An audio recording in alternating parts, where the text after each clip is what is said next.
Join us for a community health fair on February 25th from 10 a.m. until 2 p.m.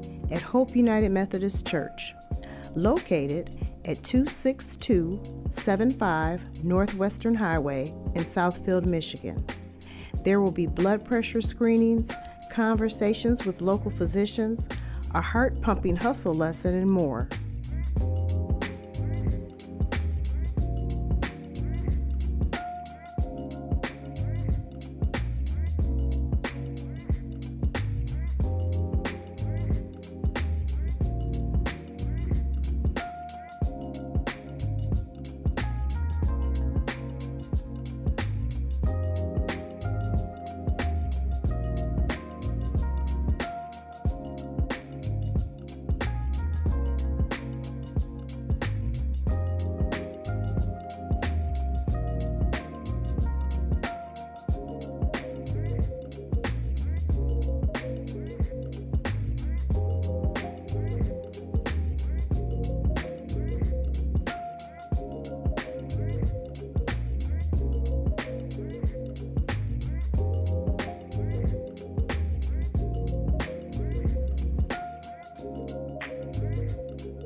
Christian Bootcamp, a Back to Basics Bible study led by the Reverend Dr. B. Kevin Smalls. Christian Bootcamp is a back to basics approach for faith, supported by biblical studies, theology, doctrine, spiritual formation, and special topics. You are in the right place, at the right time. Let's get into formation and begin.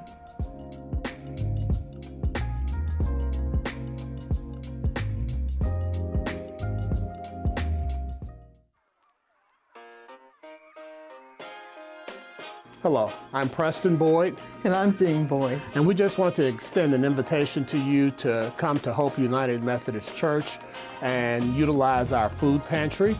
We're here on the first Saturday of each month from the hours of 10 a.m. until 2 p.m. If you are in need of food assistance, we ask that you call and make a reservation. Our number is 248-356-4408. Be blessed and have a great day.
Hello, I'm Reverend Kevin Small, Senior Pastor here at Hope United Methodist Church, and I'm coming through just to thank you for the way you have responded to our Research Generosity Initiative. We have been blessed by the outpouring of our members who showed up, who made commitments, and who have stuck by those commitments so that we can see some of the fruits of those labors. Thanks be to God for all that you have done to help us advance our ministry and where we're going. We are looking forward to 2023, where you will see some of the results in a programmatic way of your giving. So sit back, put your seatbelts on, let us look to God, who will provide us a marvelous and wonderful future as we together resurge in Jesus' name.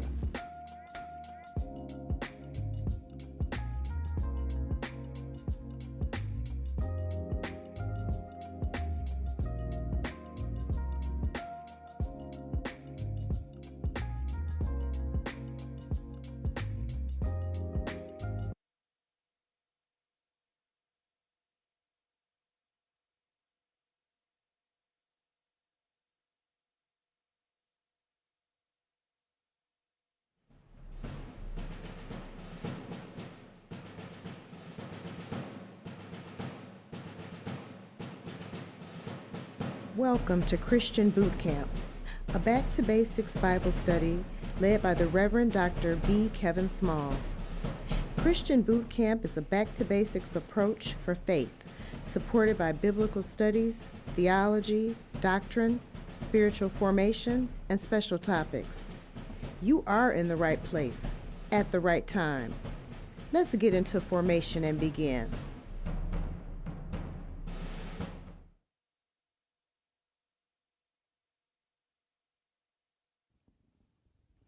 All right, good evening, everyone. Welcome to Christian Boot Camp. We are glad to see you tonight as we begin our second segment of a Black History form of study, a study commemorating Black History Month. And we'll be looking at Black theology and what it means from a theological perspective to be engaged as African Americans or as Black people in the American context. So let me make sure. I want to invite all of you to check your feed, and forgive me, I'm running a little late tonight. I had a parental errand to run that kind of spilt into my time tonight. But thank you for your patience and your endurance. And again, look, if you will, to share your feed so others can come in. And I'm going to do the same.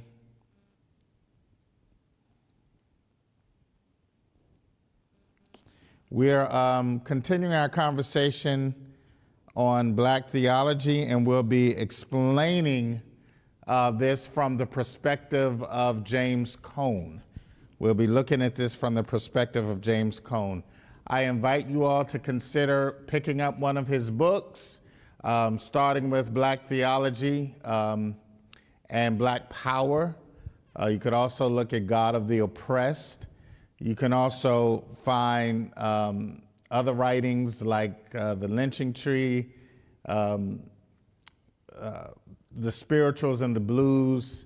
He does a marvelous analysis of the relationship between the secular and the sacred as it is founded in Black sacred music and the blues and jazz and the blues. So he is a wealth of knowledge and information for so many of us. So I shared with you last week that Dr. Cone passed away a few years back, and we are now just blessed to be able to soak up so much directional conversation as he has offered it to us. He is not without critique.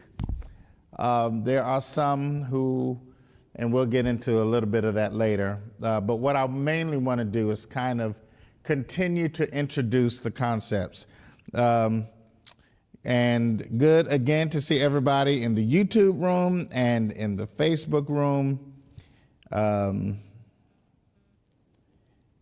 we'll make sure that we're squared away there. We have, it looks like 24 in our live chat in YouTube, and it looks like 16 from where I can tell in Facebook. Also, we have Christian Bootcamp t-shirts. So you would want to certainly check it out on our webpage, hopeumc.org, www.hopeumc.org. Check out our Christian Bootcamp t-shirts. They're on sale. You can pick yours up and, sport and affirm that you've been in a Christian Bootcamp experience. Now, this year, right now at least, in February, March, we are taking specific topics. This month, again, Black History. Next month, Women's History. That's going to be just as interesting as we explore the concept of how women connect to God, how God connects to women through the years, and what might that mean. So we'll look at some of those pieces. So we'll be looking at just a review in advance. We'll be looking at She Who Is God, She Who Is, by Sister Elizabeth Johnson. That's I think the bedrock textbook on feminist thought. And we'll be looking at some womanist works as well by Jackie Grant, Dr. Jacqueline Grant, and a few others. So it's going to be fantastic. I'm going to also consult our tech person to make sure, Marcus, see if we can utilize some clips. He's good at helping us out.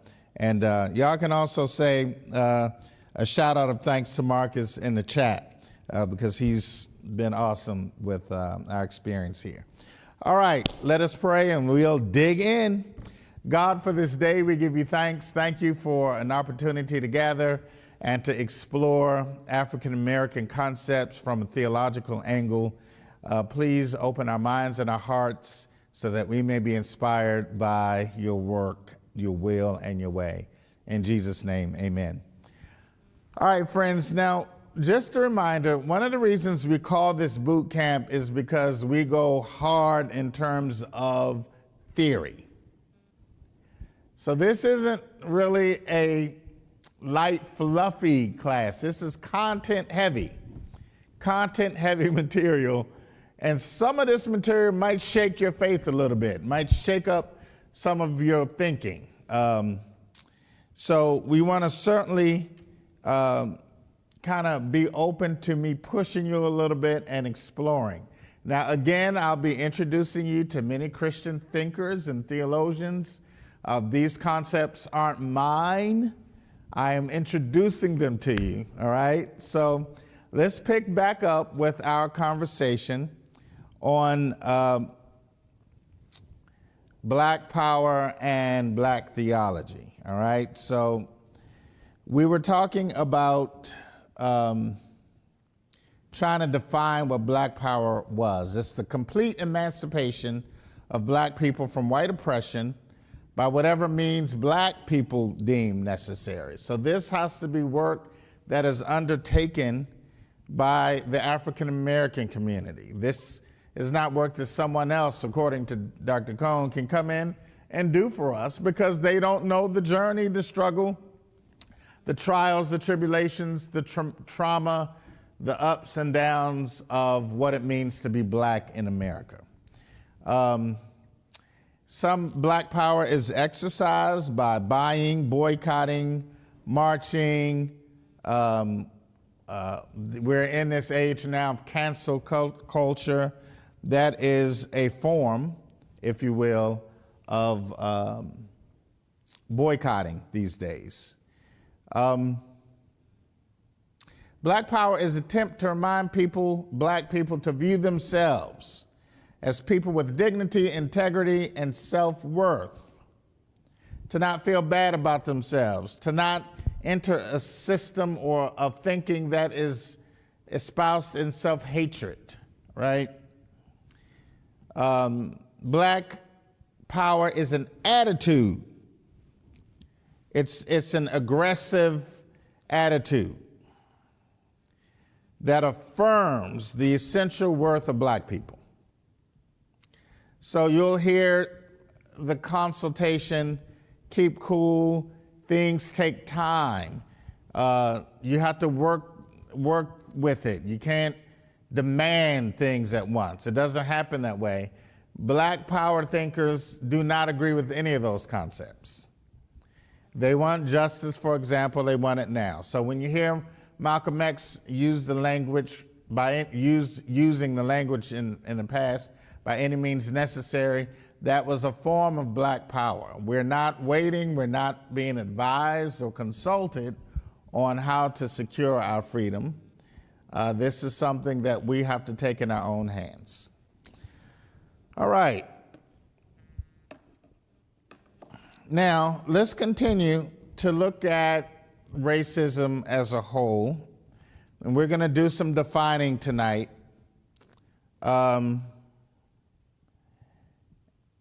And let me make sure. All right, we're going to do some defining. Sorry, I lost you guys for some reason. Let's see. I'm not sure what happened. I want to make sure I can be able to read your comments. So there you go.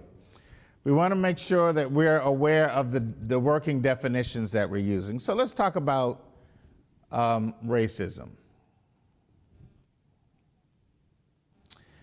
So I'm going to say this slowly because I want you to write it down if you can. It's the working definition that we'll be using. Racism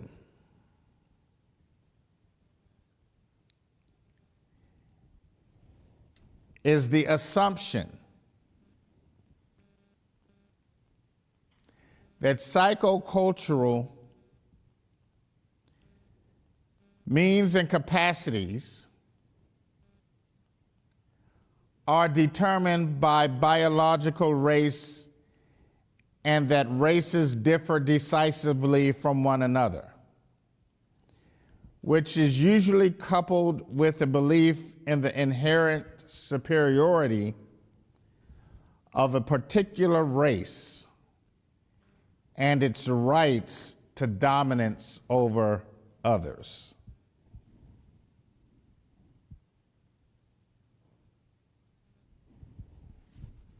So racism is the assumption that psychocultural means and capacities are determined by who you are. You're not good at math because you're black. You don't swim because black people don't swim. Those are some racist norms. You're into crime because that's what black people do. Latinx people live 20 in one house. You've heard these horrible things said. Those are racist notions. They do those things because they're Latino. Never is it considered that things are the way they are because systems keep opportunities away from black, brown, and people and other people of color.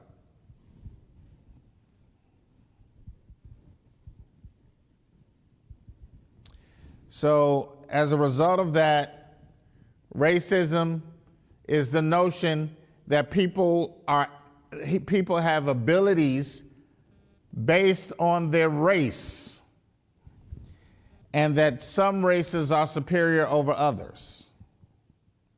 That is the root of racism.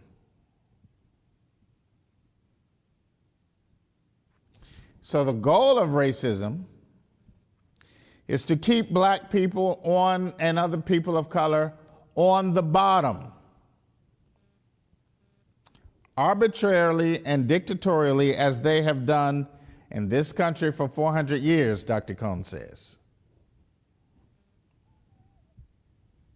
In fact, it's so bad that we start honoring people because of the way they defy the odds. That is, we have to honor them because of racist systems and practices.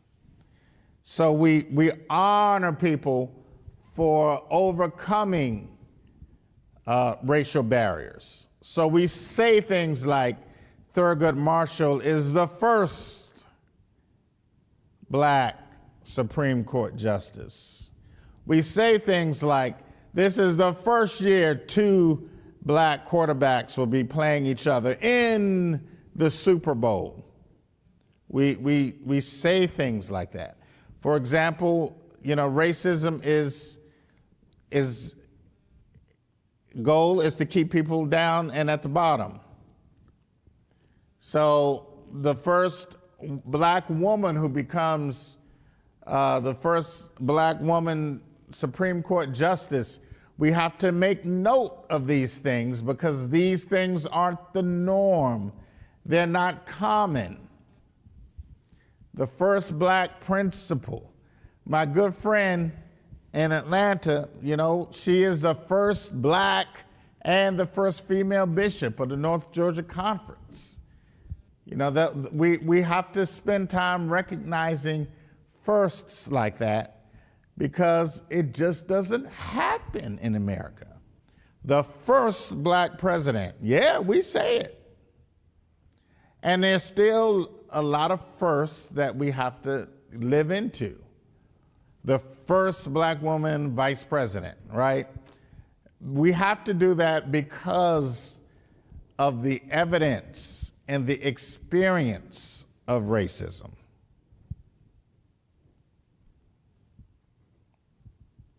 Yes, I'll put the definition of racism in the chat. And let me see. Racism is the assumption that psychocultural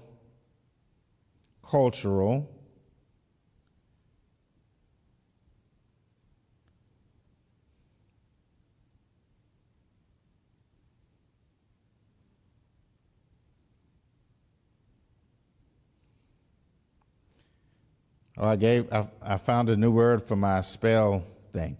Psychocultural means and capacities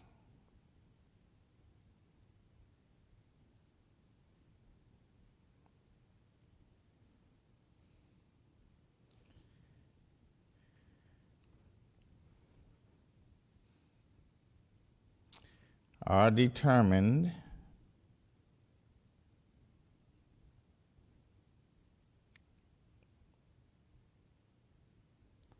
by biological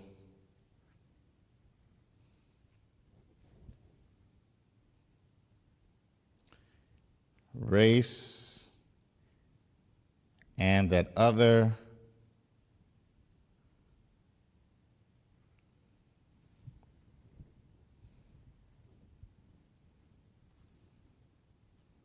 and that races differ from each other.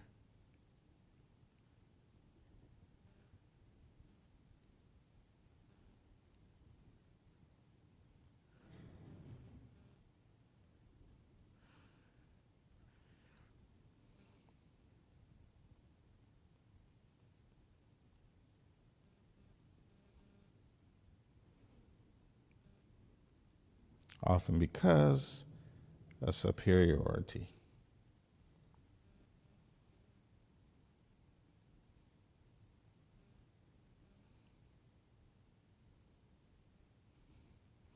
All right, there we go. All right, we have that there. So these are evidences of how racism impacts America because we're still recognizing the firsts. We're still recognizing the first. And we have to do that because black people are still on the path of achievement. Also, there's a conversation going out from one of the representatives, I can't think of her name, but she had an issue with, at the Super Bowl, the singing of Lift Every Voice and Sing. And her concept is, Why are we singing Lift Every Voice and Sing? It's too divisive. We only have one national anthem. And the only way we can interpret that is the national anthem is far more superior than the black national anthem. And the second way we have no choice but to interpret that is African American people should not have access to their national anthem in the context of an America that includes everybody. We should only sing the Star Spangled Banner, but we can't sing Lift Every Voice and Sing because it's divisive. So she is acting out of racist norms. She is very much thinking as a racist in the United States House of Representatives in the year 2023. These are things that deeply harm black people. It's rising up the willingness to hate the black culture, even though, quite frankly, Lift Every Voice and Sing was written for a white man. Its original purpose was not for the black national anthem. It was for the birthday of Abraham Lincoln, whom black people had enormous respect for. In the day James Weldon Johnson wrote the words to this song, they had great respect for him because in their minds, as far as they're concerned, he freed them. So we have to be mindful of the impact of some of these things and the impact of what people are saying. So don't think that there isn't a rising rhetoric of anti-black that is taking place in our country. It's a rising open rhetoric. People are very comfortable now having anti-black conversations. So some of the things people say then, oh, well, do we have black racism? You're racist, so why are you, someone say to black people, why are you able to talk about me being a racist when you yourself are a racist? So, according to James Cone, let me take a poll in the YouTube room because I lost my connection to the Facebook room, but you can do it on Facebook as well. Do you think it's possible for a black person to be racist? Yes or no? So I'm gonna take a second, and if you can type in, do you think it's possible for a black person to be racist? Yes or no?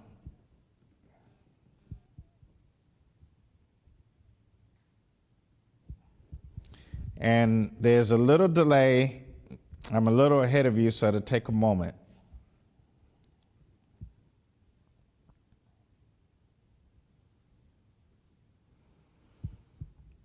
All right. I see 2 voices so far. I see 4. Votes are coming in. Hey, Patrice. Votes are coming in. Brother Harris. All right, I see you coming in. Do you think it's possible for blacks to be racist?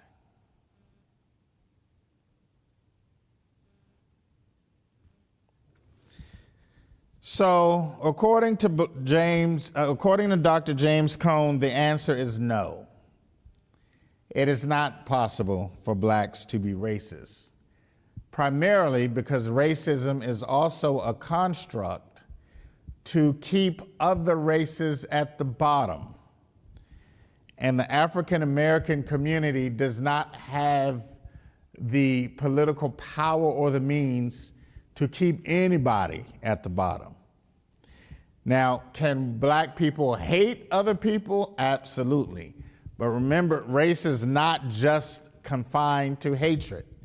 It is a behavior that produces policy, structure, and system. All right, so according to James Cone, it's impossible for black people to be racist because they cannot utilize power to effect change in the way the privileged can.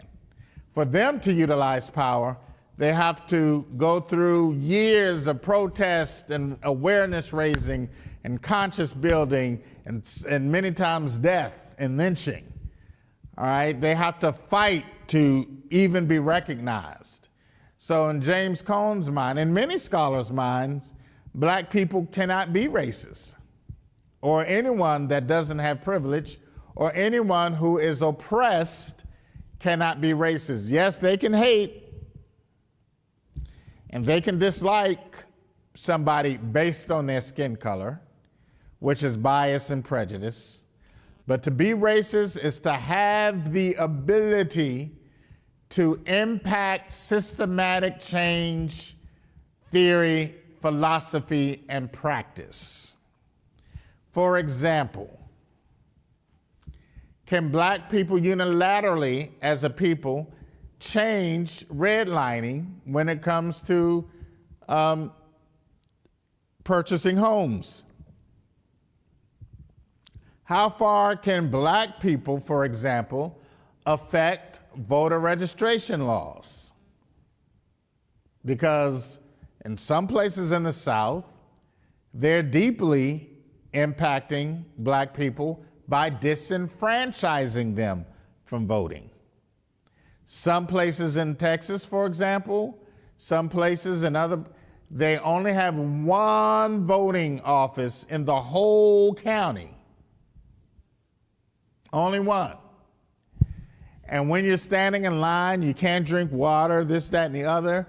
And many people of color and many poor people don't have access to the kind of transportation to get all the way to that one voting place. We as a people do not have the power unilaterally to change that. We have to do work in a different way. All right? So this is what James Cone is suggesting, that black racism for him is a myth. Black racism is a myth created by white people to ease their guilt feelings. It's created by white people to justify their oppression, for example. So, as far as Cone is concerned, black racism is a mind trick. It's a psychological trick that again helps the white community to deal with their own inherent guilt.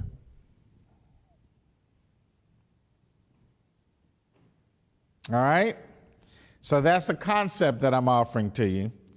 And the full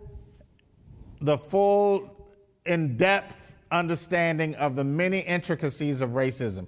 Racism is no longer just a word you can throw around. When I was growing up, racism was simply the hatred of other races. And truth be told, we had to clean up the language because there's only really one race, and that's the human race, which has a variety of ethnicities. So the black community is not one race of people, while the white community is another race of people. It's only one race. That's the human race.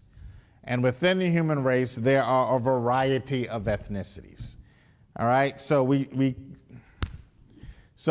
what we're saying is, by utilizing this definition, however, at the end of the day, there are a particular people of color that are harmfully impacted by the decisions that the majority makes for the country or for policies.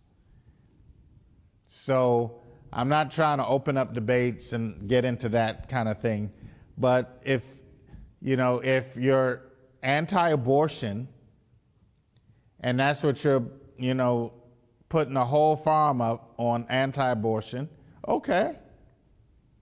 But who's ready to address infant mortality and the high rate of infant mortality among African American people? Who's ready to address the affordability of child care for African American people? So a parent would have to work 2 and 3 jobs while trying to come up with, in some cases, $800 to $1,200 a month for child care alone. Who addresses a half-day kindergarten? So now what do parents do? When they have to figure out other care for their kids, how do they get that care back to a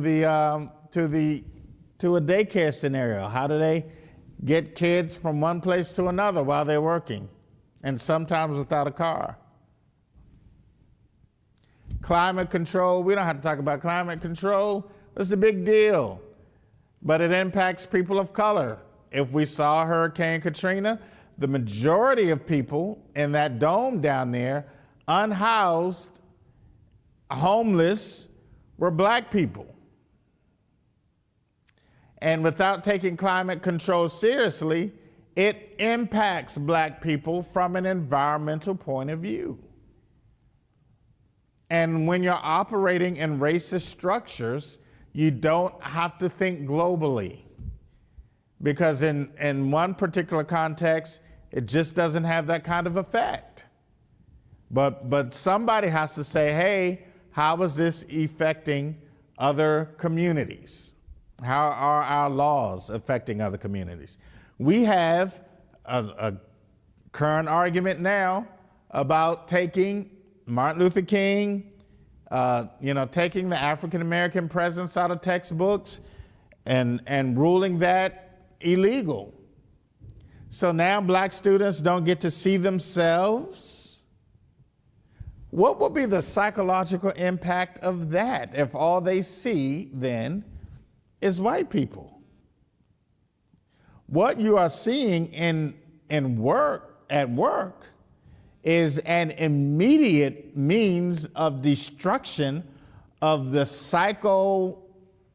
psychological health of black children.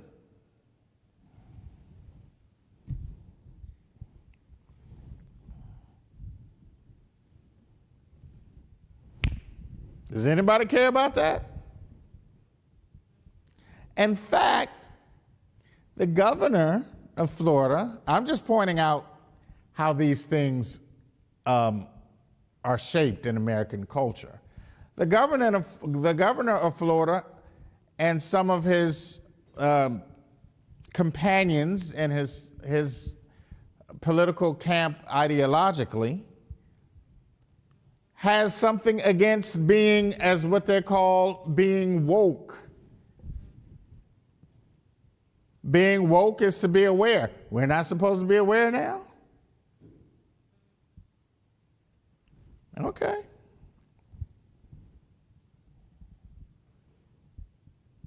Yes, the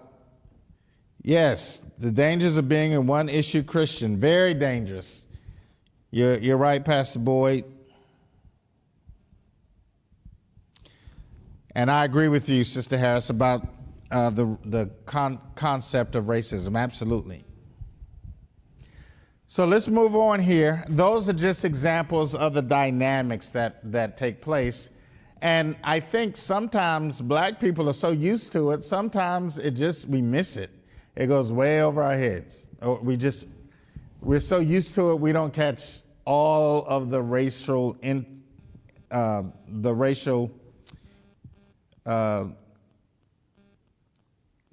movements and technicalities, idiosyncrasies.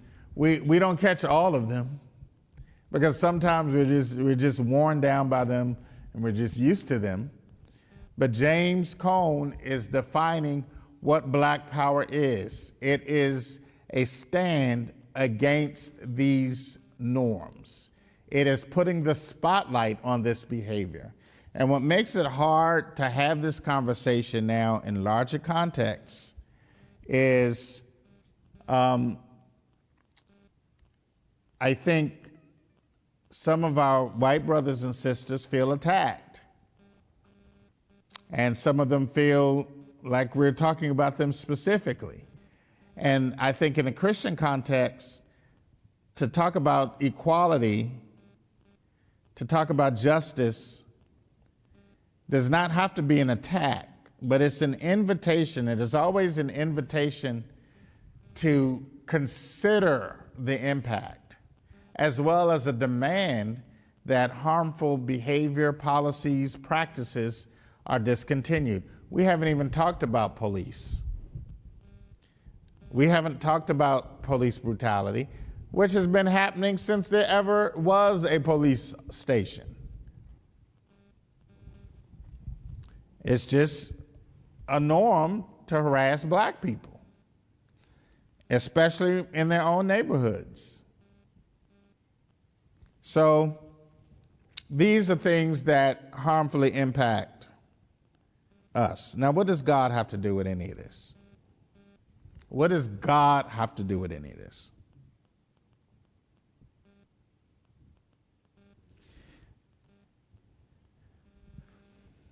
God has called black people to stand up and speak and act in the power that God has given them in Jesus Christ. We're going to get there in a minute. So, black power then, friends, is the affirmation of the humanity of black people in spite of white racism. Only blacks know the extent of white oppression, and thus only blacks are prepared to risk all to be free. This is why some jump ships on the way to America. They weren't having it. They would rather be dead than enslaved. This is why people risk their lives running and escaping from slavery. Slavery was never an okay institution for black people. And what other people do you know will sign up to be controlled by somebody else, and especially in such a horrific and brutal fashion? Black people were never slaves. They were enslaved. It's no different. This is a boot camp moment. Let me get with this thing. Yes, microaggression. This is a boot camp moment here. It's no different than us sitting in church on Sunday, and a group of folk come and gather us up at gunpoint and take us to another world instantly. We don't get to pack. We don't get to say goodbye to nobody. We aren't even aware of what's happening. And when we get to the other place, they start treating us like we are cattle. But what they didn't know is we are people who are educated and civilized. We are degreed. We have systems of government. We have systems of instruction. That's what slavery, the slavery movement was in those days. You're taking a people out of their systems of government, their systems of family, their religious practices. You're taking them out of all of that, and then you're calling them your slaves. No, they're not. They are kidnapped people. That's who they were. That was kidnapping. And you enslaved them, but they weren't slaves. They weren't slaves in Africa. They weren't slaves in the villages of Ghana, Sierra Leone, Liberia, Nigeria. No. All right. So,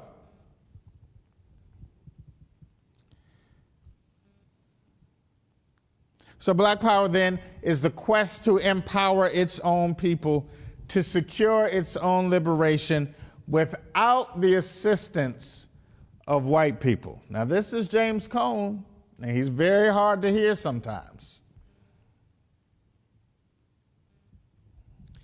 James Cone is suggesting that black people must take the responsibility to build its own power structure, to build its own psyche, its own health standards. And this is challenged by integration. All right, now I want y'all to stick with me here because these are concepts. I want y'all to really stick with me. I want you to hear this. I know this is a lot of hefty stuff, a lot of talk, but I want you to catch it. Integration has caused a crisis in the black community to many sociologists. And in fact, because of integration, there has been a loss of a black community of sorts. We don't have the black grocery store on the corner like there used to be. The black church doesn't have its same value as it did in the 60s and before. Black schools, because what was happening, and I think I mentioned this last week, before integration, there was a common ethos that everybody was saying in the black community. The preachers said it on Sunday. You go to school, the principals and the teachers said it Monday through Friday. All week, your parents are saying it. You go to the barbershop is saying it. You go to the grocery store, there are signs about this stuff. There was a constant message of stand up, get yours. Black power, there was a constant message of be empowered. It was in the music, to be young, gifted, and black. The Black Butterfly by Denise Williams. These songs spoke to the psyche of black people. And one of the crises that is taking place, even on college campuses, you have the same messages.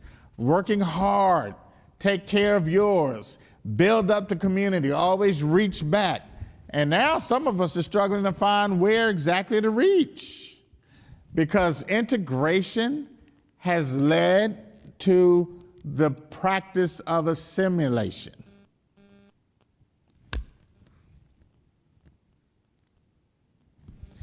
And some suggest that integration has led to black people wanting to be accepted by white people, because black people have learned in integration to hate themselves, to hate things that are their culture.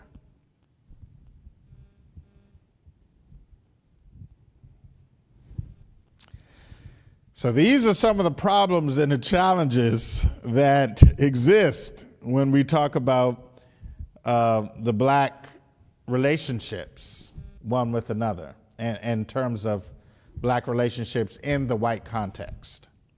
All right? Now let's get back to this notion of what does God do about this? So what I want to talk to you about in these last few minutes is the gospel of Jesus Christ.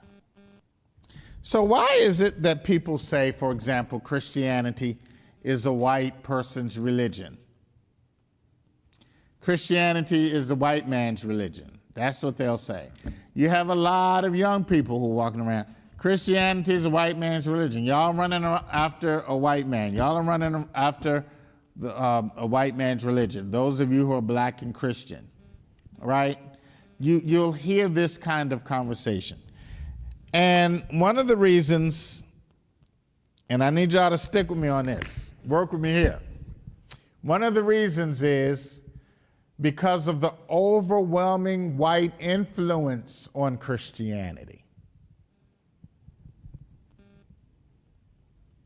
The overwhelming white influence on Christianity. Now, everybody knows that Christianity was born in the Middle East for the most part. Everybody knows that. But somewhere around the 1600s, Christianity began to be largely owned by white conversation, starting with the King James Bible. Now, when I was growing up, friends, It was and some of you may agree with me, and if you remember these days, you can type "I remember" in the chat. When I was growing up and you were not reading from the King James Version, now this is the black church. If you were not reading from the King James Version, you were reading from an illegitimate Bible. If ever you notice a King James Version, you will read in the front the authorized version. It's authorized. And even the black church was seduced in thinking that Jesus spoke the King's English from Great Britain. When reality is, Jesus never been there.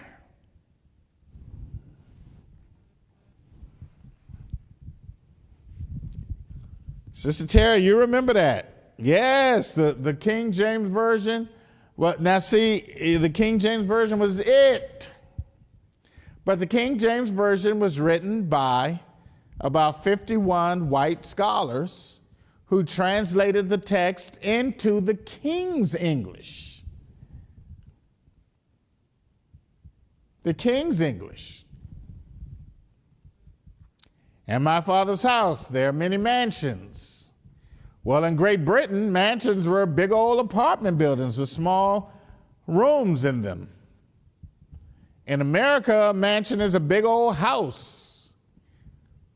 There is cultural influence, nuance, and bias in the King James Version, and it is one of the worst texts to do good biblical interpretation. It's a nightmare. So we've had to unlearn this. Many of us, African American people, had that famous portrait of Jesus. You had three people. You had Jesus, John F. Kennedy. You had Jesus, John F. Kennedy, and Martin Luther King. Some of y'all don't remember. Jesus, Martin Luther King, and John F. Kennedy in the house. Those were the pictures you had in many black houses. And the Jesus was white with long hair. I say he was nicely made up. Looked not a hair out of place. Looked like he almost was wearing makeup. He was beautiful. Jesus was very pleasant in appearance and European. However, it is in total contrast of the biblical interpretation of the way Jesus looked. But for years, we were taught that Jesus was white.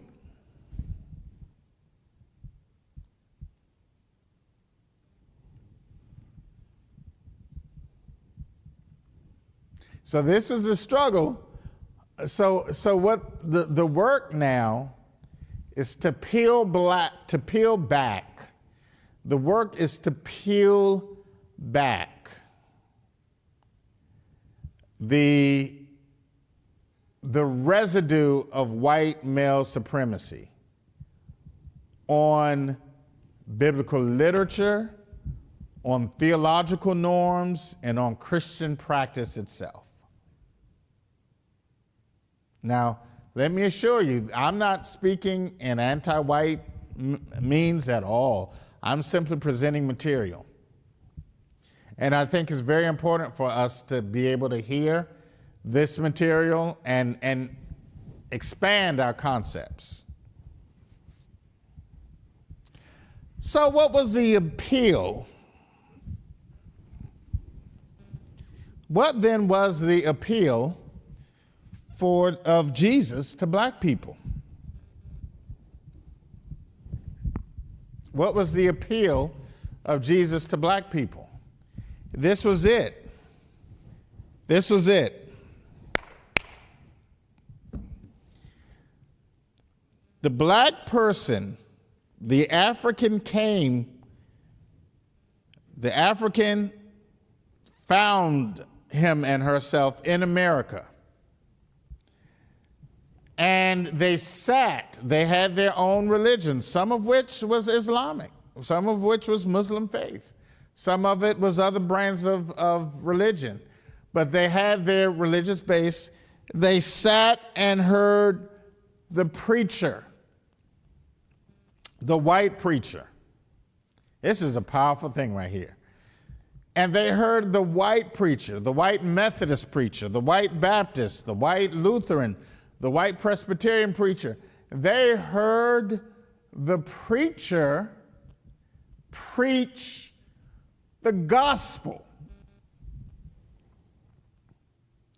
And when the preacher talked about Jesus, what's in the gospel? Come unto me, all ye that labor and are heavy laden, and I will give you rest.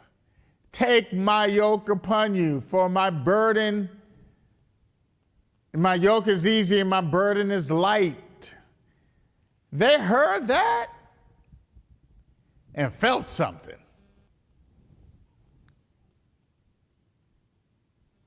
When they heard the gospel preached from Jesus, who came to set people free, they heard that and they felt something.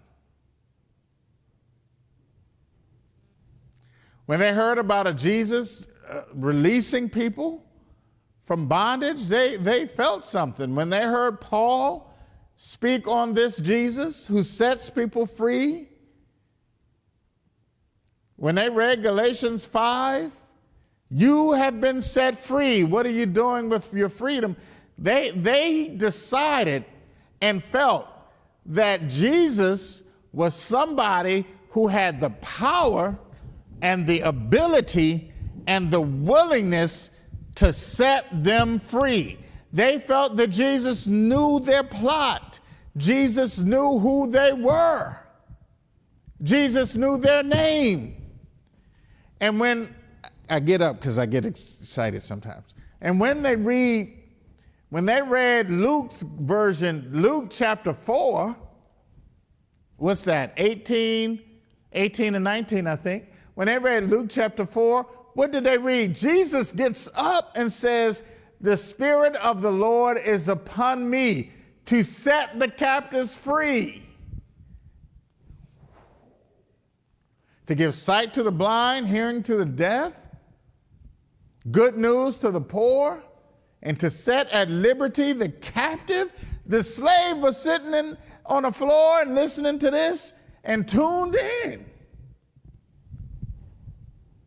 That was the Jesus they immediately fell in love with.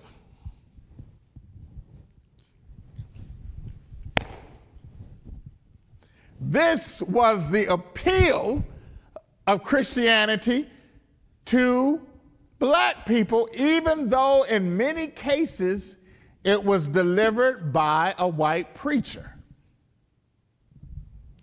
And whether we recognize it or not, it was this religious experience that ushered in and empowered black people to begin to work for their liberation because of what they heard from the white preacher.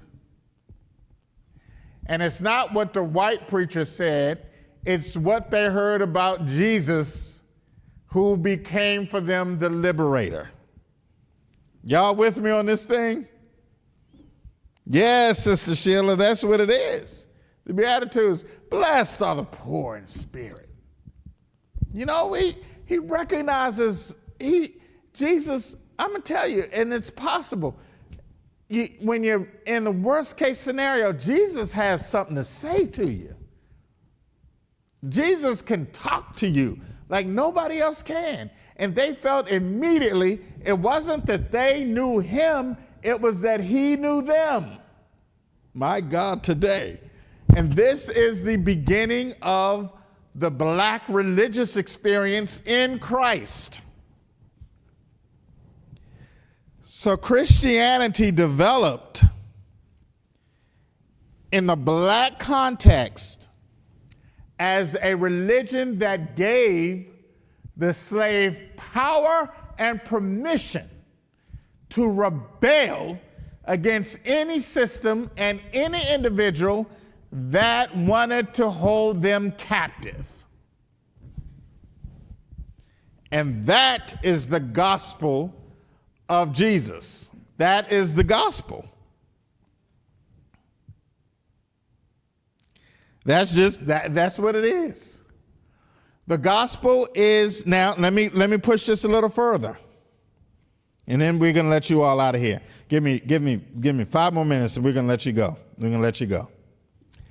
The gospel then, now this is where James Cone really drives us home. Let me pull it up here to get it.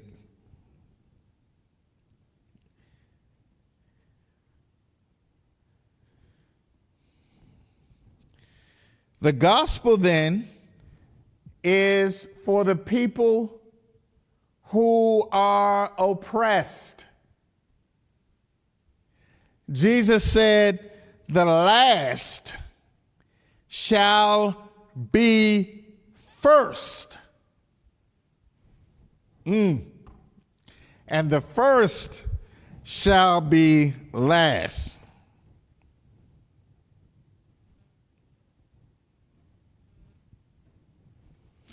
Mark's gospel says, the kingdom of God is at hand now. And so when you read about Denmark Vesey's rebellion, when you read about all of these rebellious acts, Denmark Vesey, those were Methodist people, preachers. They thought it was their duty to rebel. It was their responsibility to resist. It was what Jesus was giving them the power to do.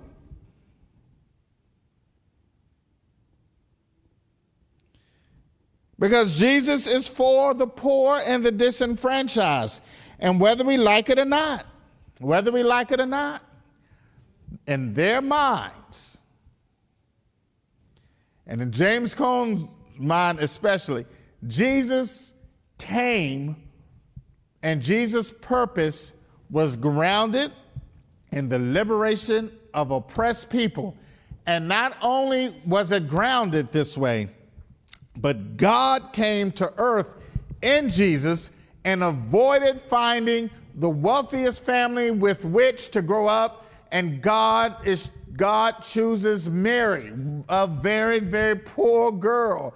And Jesus is brought up in the poorest of territories. Can anything good come from Nazareth? So not only is Jesus coming to liberate the oppressed, Jesus comes to do it as the oppressed. Oh my gosh. Okay. It's time to get y'all out of here to go home. So this is the theology of why black people love Jesus.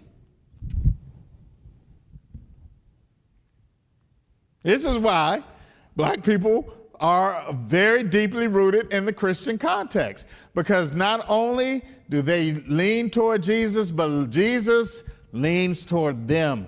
Jesus came to them. Jesus lived for them. Jesus died for them. Jesus got up for them. So for James Cone, it is clear to understand that Jesus has come for the impoverished and the oppressed, and salvation is extended to them. And if you are wealthy, I don't know what you can do. But that's the problem. It doesn't mean that you could not be saved as a wealthy person. I don't mean to convey that. But if you utilize your wealth for the oppression of other people, you're in trouble. I don't care how many Sundays you go to church. The question is, would Jesus actually be okay with your brand of thinking? Would this Jesus be okay with your politics? Would this Jesus be okay with your theological ethos? Because this Jesus came, he states it. in Luke 4. He cannot get any more plain than Luke 4. And I, for the life of me, cannot figure out how you utilize religion to justify racism, slavery, oppression, misogyny when you read Luke 4. Jesus saves that flag in the middle of that January 6th insurrection. Saves whom? What was the point of that flag? That Jesus is saving America from liberal people? If you wanted to know where Jesus was that day, I doubt if it was out there in the middle of that rally. Jesus was somewhere, and let me be clear here. Of course, there is an omnipotent presence. I'm not saying that. But I'm saying that Jesus does not go to every party. Class dismissed. Thank y'all for coming tonight. I look forward to seeing y'all next week. And we will start continuing our conversation on the gospel of Jesus and how this is fleshed out among us. So we scratched the surface a little bit now that we've defined Black power and racism. Now we've opened it up to look more at the biblical Jesus and how religion impacts our journey. Friends, I thank you so much for being here with us tonight. God bless you, and be safe on the drive back home. Good night, everybody.